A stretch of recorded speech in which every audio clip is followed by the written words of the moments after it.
আমার ছোট বোন শিউলির জঙ্গলে যাওয়ার পর গর্ভপাত হয়ে যায়।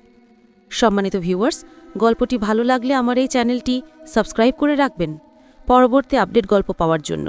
লাইক, কমেন্ট, শেয়ার করে অন্যকে দেখার সুযোগ করে দেবেন। ধন্যবাদ সবাইকে। চলুন মূল গল্পে যাই। আমি সবসময় ভেবেছি মানুষ যেমনভাবে ভূত থাকে হয়তো সত্যিই থাকে, আবার হয়তো সবটাই আমাদেরই মাথার ভ্রম। কিন্তু গত 2 বছর ধরে যেটা আমার জীবনে ঘটেছে তারপর আর নিশ্চিত করে কিছু বলতে পারি না। শুধু এটুকুই জানি, যদি কারোর বাড়ির পাশে এক টুকরো অন্ধকার জঙ্গল থাকে আর সেই জঙ্গলের ভেতর থেকে প্রতি রাতে কারোর কান্নার মতো শব্দ ভেসে আসে, তাহলে সেটা কখনোই কাকতালীয় নয়। আমি শিউলি, আমার স্বামী রাশেদ সরকারি চাকরিতে। আমরা এই বাড়িটায় উঠেছিলাম প্রায় 4 মাস আগে। আমি তখন 6 মাসের গর্ভবতী। শহরের তুলনায় একটু বাইরে, নিরিবিলি এলাকা। আমাদের বাড়িটা নতুন, কিন্তু পাশে যে জঙ্গলটা সেটা বহু পুরনো, যেন শত বছর ধরে কোলে চাপা অন্ধকার জমিয়ে রেখেছে। প্রথম দিন থেকেই আমার চোখে পড়ল, সন্ধে নামার পর বাতাসে এক ধরনের ধাতব গন্ধ থাকে, ঠিক কেমন যেন পোড়া লোহার মতো। জঙ্গলের দিকে তাকালে মনে হতো যেন সব গাছই কোনো অদৃশ্য নির্দেশ পেয়ে একসাথে স্থির হয়ে গেছে। এতটাই নিস্তব্ধ। বাড়িওয়ালা আগেই বলেছিলেন, জঙ্গলের দিকে খুব যে যেতেন না বৌমা, রাতে তো নয়ই, বাতাস ভালো না। তখন মনে হয়েছিল গ্রামের মানুষ, কুসংস্কার। কিন্তু ওঠার 3 দিনের মাথায় প্রথম অদ্ভুত ঘটনাটা ঘটল। অদ্ভুত রাত। সে রাতে রাশেদ অফিসের কাজ নিয়ে দেরিতে ফিরবে বলে জানিয়েছিল। আমি একা, বাড়ির সব লাইট জ্বালানো, জানলার পাশে হালকা বৃষ্টি পড়ছিল। হঠাৎ একসময় মনে হলো কেউ যেন বারান্দার বাইরে দাঁড়িয়ে তাকিয়ে আছে। প্রথমে ভেবেছিলাম পাড়ার কোনো ছেলে পেলে, কিন্তু পর মুহূর্তেই একটা ঠান্ডা হাওয়া জানলার ফাঁক দিয়ে ঢুকে আমার কাঁপুনি ধরে গেল। আমি ধীরে ধীরে পর্দার ফাঁক সরিয়ে বাইরে তাকালাম। জঙ্গলটা এতটাই অন্ধকার যে কিছুই স্পষ্ট দেখা যাচ্ছিল না। কিন্তু একটা জিনিস আমার দৃষ্টি এড়াল না। জঙ্গলে ঠিক সীমানায় একটা সাদা ছায়া নিঃশব্দে ভাসছে, মানুষের মতো, আবার মানুষের মতো নয়ও। যেন একটা দীর্ঘ শাড়ির আঁচল টেনে কেউ দাঁড়িয়ে আছে। দাঁড়িয়ে, কিন্তু পা নেই। বাতাস কাঁপছিল, কিন্তু ছায়াটা একটুও নড়ছিল না। আমি চোখের পলক ফেলতেই সেটা মিলিয়ে গেল, যেন কখনো ছিল না। আমি নিজেকে বোঝালাম, ভুল দেখেছি। গর্ভবতী মহিলা, শরীরে চাপ, মনেও চাপ, এরকম হয়। কিন্তু কয়েক মুহূর্ত পরই আচমকা বসার ঘরের দরজা ঠাস করে বন্ধ হয়ে গেল। আমি চমকে উঠে বললাম, কে? রাশেদ, তুমি এসেছ? কোনো উত্তর নেই, শুধু বৃষ্টির শব্দ। মনে হচ্ছিল বাড়ির ভেতরেই যেন কেউ হাঁটছে, ধীরে, টুপটাপ, টুপটাপ, টুপটাপ। আমি সাহস করে দরজার কাছে গেলাম। দরজা খুলতে দেখি ভেতরে কেউ নেই, কিন্তু মেঝেতে কাদা লেগে আছে, যেন ভেজা কোনো পা হেঁটে গেছে এখানে। কাদামাটির সেই পায়ের দাগ সোজা গিয়ে থেমেছে আমাদের শোবার ঘরের সামনে। জঙ্গলের অদ্ভুত বাতাস আর নিষিদ্ধ সত্য। আমি ঠিক কখন জ্ঞান হারিয়েছিলাম জানি না, কিন্তু যখন চোখ খুলল দেখলাম রাশেদ আমার গালে পানি ছিটাচ্ছে। আমার দৃষ্টি পরিষ্কার হতে কিছুটা সময় লাগল, আর প্রথমেই যে শব্দটা শুনলাম সেটা ছিল রাশেদের আতঙ্কিত কণ্ঠ। শিউলি, কথা বলো, তোমার কি হয়েছিল? আমি তো রান্নাঘরে ছিলাম। হঠাৎ একটা শব্দ, আর দেখে তুমি মেঝেতে পড়ে আছো। আমি উঠে বসতেই বুকের ভেতর ব্যথা ছড়িয়ে গেল। মনে হলো কেউ যেন শক্ত করে আমাকে চেপে ধরেছিল। কিন্তু আসল ভয়টা তখনও আমার মনের গভীরে জমাট বাঁধে। আমি ভয়ে ভাঙা কণ্ঠে বললাম, রাশেদ, কেউ ছিল এখানে, ঠিক এই ঘরেই, একজন মহিলা, সাদা কাপড়, ভেজা শরীর, আর তার পেট, ওটাও গর্ভবতী ছিল।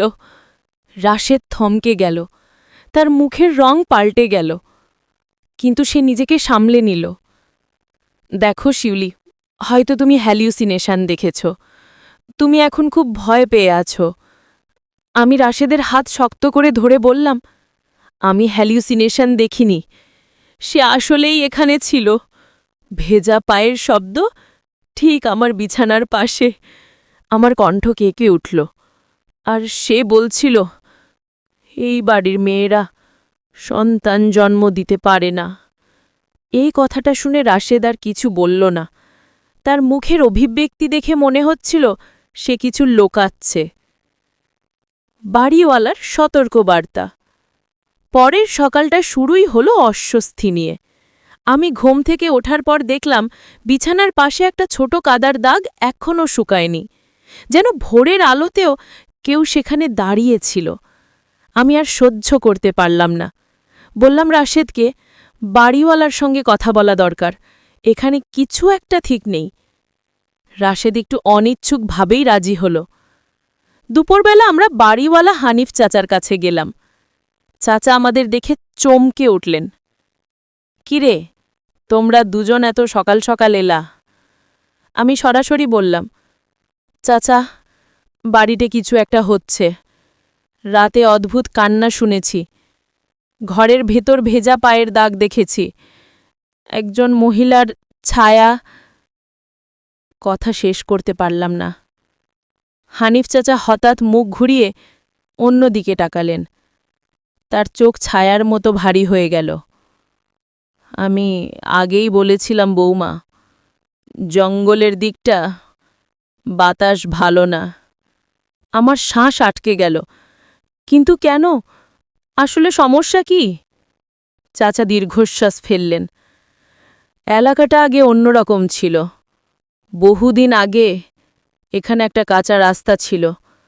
সেই রাস্তায় এক গর্ভবতী মহিলা খুব ভয়ঙ্কর দুর্ঘটনায় মারা যান। বাচ্চাটাও বাঁচেনি। তখনকার মানুষজন ধারণা করত তার আত্মা নাকি শান্তি পায়নি। যারা তার মৃত্যুর রাতে জঙ্গলের পাশ দিয়ে যেত তারা নাকি তার কান্না শুনত। তাই জায়গাটা পরিত্যক্ত হয়ে যায়। রাশিদ বিরক্ত হয়ে বলল, চাচা, এগুলো সব সংস্কার। চাচা আবার বললেন, হয়তো, কিন্তু একটা জিনিস আজও কেউ ব্যাখ্যা করতে পারে না। গত 10 বছরে যারা এই বাড়িতে এসেছে তাদের বেশিরভাগ পরিবারের গর্ভবতী মহিলারা সুস্থ সন্তান জন্ম দিতে পারেনি। আমার পুরো শরীর ঠান্ডা হয়ে গেল। কথাগুলো শুনে মনে হচ্ছিল বুকের ভেতর বরফ ঢুকে গেছে। আমি থরথর স্বরে বললাম, তাহলে এটা সত্যি? চাচা চুপ। তার নীরবতাই উত্তর ছিল। রাতে অদ্ভুত বাতাস আবার ফিরে এলো।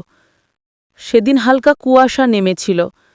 জঙ্গলের দিকটা অদ্ভুতভাবে ধোঁয়ার মতো দেখাচ্ছিল। চারদিকে একটা ভৌতিক শান্তি। রাশেদ বারবার বলছিল, তুমি এসব ভাবতে থাকলে শরীর খারাপ করবে, সবটাই চাপ। আমি মাথা নেড়ে বললাম, রাশেদ, তুমি কি কিছু জানো? সম্মানিত ভিউয়ার্স, সবাই কেমন আছেন? আশা করি সবাই ভালো আছেন। যে যেখান থেকে আমার এই গল্পটি শুনছেন বা গল্পটি ভালো লাগছে, লাইক, কমেন্ট, শেয়ার করে অন্যকে দেখার সুযোগ করে দিবেন। আরও এমন নতুন নতুন গল্প, বাস্তব গল্প তুলে ধরার চেষ্টা করব। আর যদি আপনাদের মাঝে এমন গল্প থাকে, এমন বাস্তব জীবনের গল্প থাকে, আমাকে কমেন্টে জানাতে পারেন। আর অবশ্যই চ্যানেলটি সাবস্ক্রাইব করে রাখবেন, পাশে থাকা বেল আইকন বাড়িয়ে দিবেন, সবার আগে আপনার কাছে নোটিফিকেশন চলে যাবে। দেখেন, এটি আমার লাইফে ঘটা, আপনাদের মাঝে তুলে ধরলাম। আশা করি ভালো লেগেছে। সবাই ভালো থাকবেন। কে কোথায় থেকে ভিডিওটি দেখতেছেন কমেন্টের মধ্যে জানাবেন। আমার এই চ্যানেলটি আমি হোম ডিস্ট্রিক্ট ময়মনসিংহ থেকে পরিচালনা করছি। যদি আপনাদের অল্প যদি একটু ভালো লেগে থাকে, সবাইকে ধন্যবাদ এবং ধন্যবাদ।